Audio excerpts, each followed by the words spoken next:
नमस्कार दोस्तों, एक नई लर्निंग के साथ हाजिर हूँ और आज की लर्निंग में हम लोग जानने की कोशिश करेंगे एक कंपनी और कंपनी की स्टॉक मार्केट के रिएक्शंस। कंपनी का कामकाज से स्टार्ट करते हैं तो नाम से लगता है कि शायद इलेक्ट्रिकल कामकाज करती है और इनकी वेबसाइट्स के पहले पेज जब हमने देखा तो कहते हैं कि सोलर एनर्जी में कामकाज करती है। तो ये सोलर सेक्टर वैसे भी एक फ्यूचरिस्टिक सेक्टर है। इसके अलावा कंपनी का देखा है तो कंपनी और भी कारोबार करती है जहाँ पे इनके पास इंजन एंड टेक्नोलॉजी का कामकाज, स्टील एंड पाइप का कामकाज, इलेक्ट्रिक व्हीकल से रिलेटेड और रिन्यूएबल एनर्जी में एक बड़ी रोल क्रिएट करती है। इसके अलावा की बात करें तो कंपनी ट्रांसफार्मर पे कामकाज करती है, ट्रांसमिशन एंड लाइन, खास करके लाइन टावर को लेकर देखा जाए, इन सभी सेक्टरों में इनका कारोबार है। जो भी इनका सेगमेंट है, सेक्टर की बात करूं, इन सभी सेक्टर का जो फ्यूचरिस्टिक्स हैं वो काफ़ी ज़्यादा नज़र आते हैं, क्योंकि चाहे इलेक्ट्रिकल व्हीकल हो या इंजीनियरिंग सर्विसेज हो या फिर रिन्यूएबल एनर्जी की ही सेक्टर क्यों न हो। चलते हैं वर्ल्ड्स ओनली की बात, कहते हैं इनके पास काफ़ी सारे सेगमेंट की बात, कहते हैं end to end steel making solution provider है कंपनी। और स्टॉक मार्केट में ये देखा गया कि इसमें निवेशकों का इंटरेस्ट बहुत ज़्यादा नहीं है। इसमें इस मार्केट में केवल 8,000 लोगों के नज़र में ये कंपनियां नजर आई। 8 से 9,000, 10,000 लोगों का लिस्ट बना लेते हैं, जो कि पहले कंपनी में 10,000 निवेशक के आसपास हुआ करते थे। आजकल 8 से 9,000 की लिस्ट की बात कहती है, जहां पे एफआई और डीआई में केवल एफआई ने करीब नियरली 5% की होल्डिंग होल्ड कर रखा है।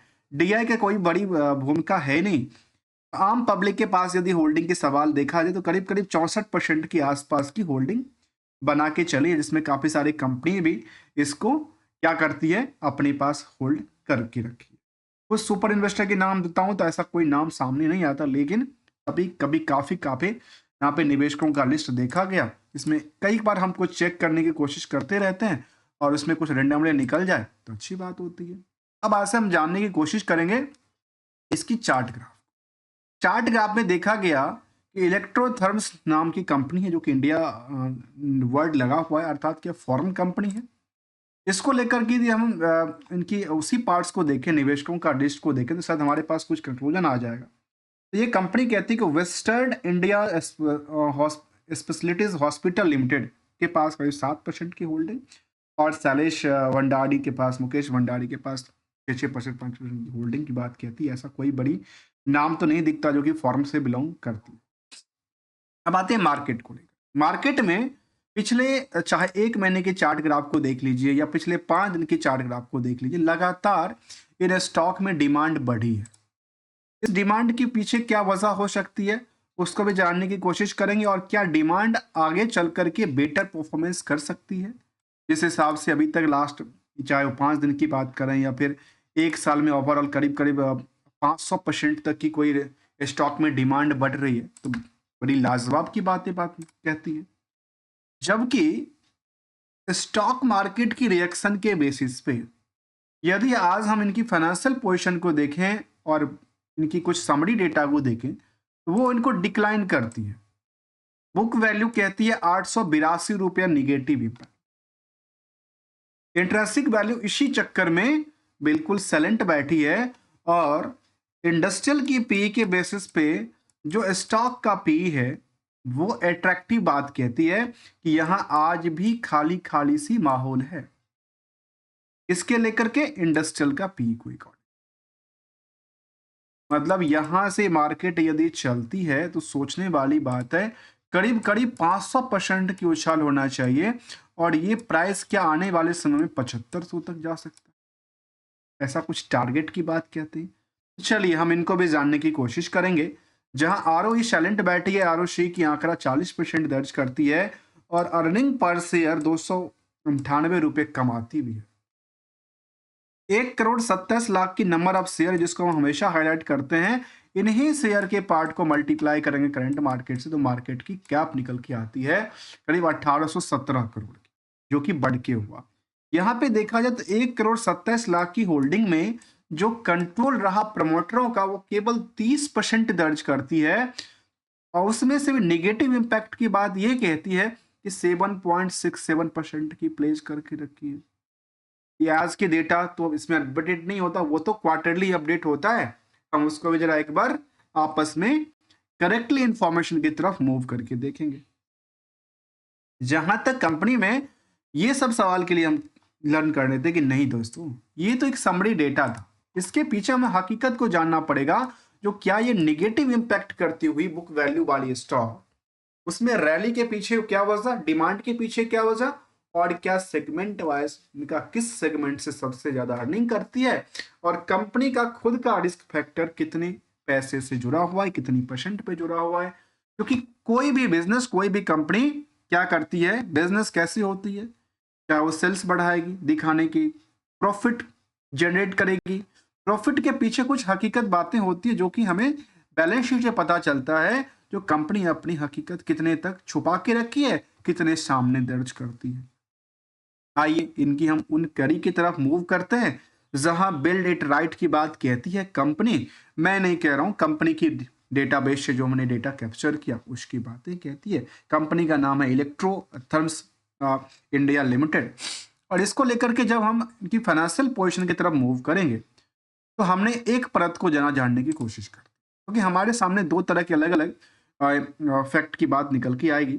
क्योंकि हम कुछ नेटवर्थ की बातें करते हैं, उसमें नेटवर्थ में क्या कमी आई, क्या पिछले साल की कंपैरिजन करके देखा। तो यहाँ पे देखा गया कि कंपनी के ईयरली 2024 तक का जो डेटा रहा उसमें इनका सेल्स में लगातार बढ़ोतरी था, और जो नेटवर्थ की पोजीशन थी उसमें भी क्या कर रही थी, धीरे धीरे सेटअप कर रही थी। जो नेटवर्थ एक लगातार नुकसान बुक करती हुई नजर आई थी, वो 24 के डेटा तक इसमें सस्टेन करने की कोशिश में लगी हुई थी, चाहे वो स्टैंडअलोन डेटा हो, चाहे वो कंसोलिडेटेड डेटा ही क्यों। चलिए, क्वार्टरली डेटाबेस कहती है जो यहाँ पे सितंबर तक में कंपनी का क्या हुआ मूवमेंट, सेल्स में 17% की वाई में गिरावट थी।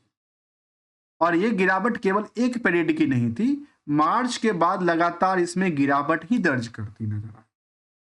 जब कोई कंपनी गिरावट ही दर्ज करती है और मार्केट में लगातार आपस में इनकी चार्ट ग्राफ चलती नजर आए, आपस में कॉन्ट्राडिक्शन करती है, तो आखिर इसमें चल क्या रहा, हो क्या रहा, कैसे डिमांड बढ़ी, क्योंकि कुछ चीजें समझ में बिल्कुल नहीं आती, इसीलिए हम समझने की कोशिश करते रहते।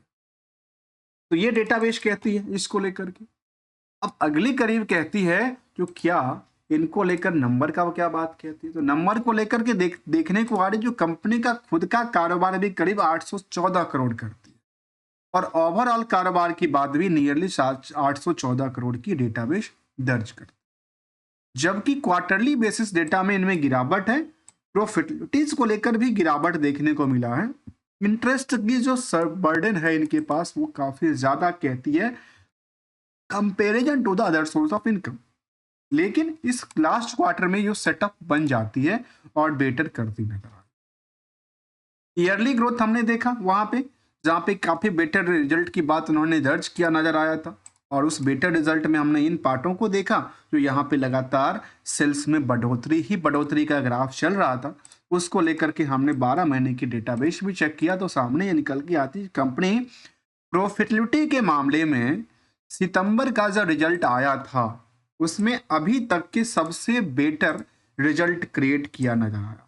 इसको लेकर के, प्रॉफिटेबिलिटी को लेकर, अर्थात इसकी वजह से जो अर्निंग पर शेयर था उसमें वृद्धि दर्ज कर गया, और वृद्धि दर्ज करने के पीछे वजह रहा जो इनका जो पुराना हिस्टोरिकल डेटा है ऑपरेटिंग को लेकर के, उसमें नई उड़ान करती हुई नजर आई। इसके बेसिस पे मार्केट को चलना चाहिए, क्वार्टरली बेसिस पे मार्केट को डिक्लाइन करती है। जबकि कुछ सालों का सीजीआर को हम देखा जाए तो वो स्टॉक प्राइस तो लगातार बेटर करती है, सेल्स भी बेटर किया है, प्रॉफिटेबिलिटी की लगातार आंकड़ा तेज गति से बढ़ी है। जबकि इसको लेकर के जब हमने इन परतों को देखा तो वो परत कहती है, तो इनको यदि हम देखा इसको एएसएम स्टेज 4 के अंदर रखा गया है, 5% की प्राइस बैंड फिक्स की गई, आयरन और स्टील प्रोडक्ट से बिलोंग करती है कंपनी। जबकि कंपनी की वेबसाइट्स की बेसिस की बात करो तो कहती है जो हम सोलर एनर्जी तक में हमारा कारोबार चलती है, जिसमें यह भी कहता है कि हमारे पास चाहे इलेक्ट्रिकल व्हीकल हो, रिन्यूएबल एनर्जी हो या इंजीनियरिंग का सर्विस, इसके लिए भी हमें क्या देखना जरूरी है, सेगमेंट वाइज देखना जरूरी है। इसीलिए हम सेगमेंट वाइज की तरफ एक बार मूव करें और सेगमेंट वाइज की डेटा ऐसा आती है तो शायद बेटर कंपैरिजन किया जा सकता है। ऐसा कोई भी डेटा यहाँ पे शामिल नहीं करता सेगमेंट वाइज को लेकर के, इसीलिए हम इसको हटाते निकलते। अब आते हैं कुछ पीरियड ऑन पीरियड डेटा को लेकर। उनको लेकर के कहती है कि पिछले कुछ ट्रैक रिकॉर्ड के हिसाब से यहाँ पे क्या हुआ, यहाँ पे ऑपरेटिंग प्रॉफिट मार्जिन में क्या हो रही है, नेट प्रॉफिट मार्जिन और नंबर को लेकर देखा है। तो इसमें क्या हुआ, पिछले पीरियड वाई के बेस क्यू और क्यू बेसिस पे इसमें डिक्लाइनिंग था, इसमें डिक्लाइनिंग था। तो अल्टीमेटली 5% की टोटल कमाती है, सेविंग करती है। उस सेविंग करने के पीछे की वजह को देखा जाए तो अब हमने क्या किया, एक अदर सोर्स ऑफ इनकम को भी इंक्लूड कर दिया। तो हमारे सामने ये निकल के आई जो कंपनी का ओवरऑल जितनी भी इनकम आ रही है उसमें कितनी सेविंग करती है, करीब 9%। अब ये सवाल आता है कि 9% सेविंग करने के पीछे मार्केट की रिस्क कितना है, और रिस्क को एनालाइज करने के लिए हमें बैलेंस शीट की और इनको नंबर ऑफ डे को सामना जरूरी पड़ जाए। इसलिए यदि हम नंबर ऑफ डे के अकॉर्डिंग देखें तो कहती है रिस्क फ्री है। क्या है, इसको कहते हैं रिस्क फ्री है। जब रिस्क फ्री का दर्जा पोजीशन क्रिएट करती है तो बैलेंस शीट में ऐसा कौन सा डिमेरिट की बात कहती है जिसको लेकर के सेंटीमेंट क्रिएट करता है। अब यहाँ पे देखा जाए इनको लेकर चला के, इनको आज के टाइम में यदि बैलेंस शीट की पोजीशन सितंबर तक की देखा जाए तो ये निकल के आती है जो कंपनी के पास जो रिजर्व एंड सरप्लस था वो सेटअप करती हुई नजर आती है, क्योंकि लगातार कंपनी ने प्रॉफिट बुकिंग किया कुछ पीरियड के बाद। कर्ज आज के टाइम में इनके पास इतना ज्यादा है जो उनको पे आउट करने के लिए ना कोई एसेट्स है ना कोई मोनिटाइज करने के लिए, कहते हैं ना कुछ ना लेने के लिए है, इसको ये कह सकते हैं इनको ना देने के। अभी देखा जाए तो करीब 1900 करोड़ के आसपास बात कहती है और यहाँ पे 2500 करोड़ की इनकी देनदारी बनती है। अर्थात यहाँ पे इनको क्या कर दिए, निगेटिव इंपैक्ट डालती है। तो क्या कुछ लेटेस्ट क्या किसको लेकर के, लेटेस्ट सेंटीमेंट को लेकर मार्केट चल रही है, या इसको लेकर के यदि हमने इनको कंपेयर किया रिस्क को तो सामने समझ में आई कि 9% इनकम जनरेट सेविंग करने के पीछे इनका सेल्स के आधार पे जो उधार रही वो 5% रही, प्रॉफिट के आधार पे रहा तो वो करीब 60% रही, अर्थात 40% तब भी मिल गया। तो ये इनको क्या कहती है, ये इनको सपोर्ट प्रोवाइड करती है अपनी फाइनेंशियल पोजीशन से, क्योंकि फंड फ्लो और कैश फ्लो में इनसे इनको मिल जाती है। अब आते हैं अगली कड़ी। अगला कड़ी कहता है क्या सेंटिमेंट इनको आगे बढ़ाने में सहायता देती है, तो कहती है जो नहीं, यहां तो ऐसा कोई सेंटिमेंट देखने को नजर नहीं आई। 15 नवंबर के बाद सेंटिमेंट तो इस तरह के कोई अपडेट नहीं दे रही है, यहाँ पे कंपनी ने कोई अपडेट इंफॉर्मेशन शेयर नहीं किया। तो फिर मार्केट में पिछले महीने दिन से रैली क्रिएट कैसे हुई, जो करीब करीब बॉटम लाइन से देखा जाए तो करीब 50% की वृद्धि दर्ज कर लिया, और यदि एक महीने के ट्रैक रिकॉर्ड को देखा जाए तो वो कहती है करीब 30% के आसपास, 31% के आसपास की मेंटेन किया हुआ है, डिमांड बढ़ी है। देखिए सेगमेंट वाइज कहा जाए तो बेटर कहती है, सेगमेंट वाइज बेटर कहती है, लेकिन उन पहलुओं को तरफ देखा जाए पीयर्स के अकॉर्डिंग रत्नामणि मेटल से कंपेयर किया गया, यदि ये मेटल्स इंडस्ट्री से बिलोंग करती है तब तो फिर इनको कंपेयर करने के टाइम पे आज भी यहाँ पे निवेशकों का इंटरेस्ट, निवेशकों का जो भीड़ है वो काफी कम है इस स्टॉक को खरीदने को लेकर के। यदि उनको इस एनर्जी सेक्टर से देखा जाए तो कुछ और आंकड़ा देती है। तो क्या इनको सेंटिमेंट के पीछे कुछ वजह था कि नहीं था, यदि हम इनके सेंटिमेंट के पीछे कुछ वजह को जानने की कोशिश करें तो हम इनको जानने की कोशिश करें। लेटेस्ट अपडेट क्या निकल के आया, न्यूज पर पब्लिकेशन या डिस्क्लोजर ऑफ मेटेरियल इशू की बात किया था, और मैनेजमेंट चेंज में मैनेजमेंट के अंदर चेंज का अपडेट आया था करीब 13 नवंबर को। इसके अलावा फाइनेंशियल रिजल्ट उन्होंने दिया था, तो मैनेजमेंट चेंज की वजह से ऐसा इम्पैक्ट था। इसके अलावा उन्होंने फिर उन्हें डायरेक्टर और की मैनेजर पर्सन को अब चेंज करती नजर आई। ये सब चीज़ें चलती रही है मार्केट में। जबकि पेयर्स के अकॉर्डिंग एनएससी की बात देखा जाए तो वो कहती है महाराष्ट्र सिमलेस से कंपेयर किया जा सकता है, गोदावरी पावर से कंपेयर किया जा सकता है। इसको यहाँ से comparison to the profit after tax से रिवेन्यू के बेसिस पे कंपेयर किया जा रहा है, जिसमें इनका जो लिस्ट है वो तीसरे या चौथे नंबर पे शामिल करता है। इसको लेकर के हमने समझने की कोशिश किया। निवेशकों कंटेस्ट हमने जाना, जो कंपनी में कोई बल्क डील फिलहाल तो शामिल नहीं हुआ था। नवंबर में देखा गया कुछ बल्क डील था, कुछ प्लेयर ने यहाँ पे अपनी पोजीशन क्रिएट किया था और कुछ ने शायद अपनी पोजीशन को हटाया भी था। ऐसे चलती रहती है जो बल्क डीलर के तौर पे काम करते हैं। निवेशकों बहुत काफी कम रहा है और मार्केट लगातार इनको बुल की तरह इशारा देती नजर आती है। इस तरह के चार्ट को कहते हैं जो अप ट्रेंडिंग चार्ट। अब ट्रेंडिंग चार्ट में क्या मिलता है, स्टेबिलिटी किया जा सकता है, स्टे किया जा सकता है, और यदि मौका मिले हमेशा तो कुछ ना कुछ प्रॉफिट भी बुकिंग करते रहना चाहिए, क्योंकि वही प्रॉफिट बुकिंग हमारे लिए क्या बनती है, एक वैल्यू क्रिएट करती है, वैल्यूशन देती है।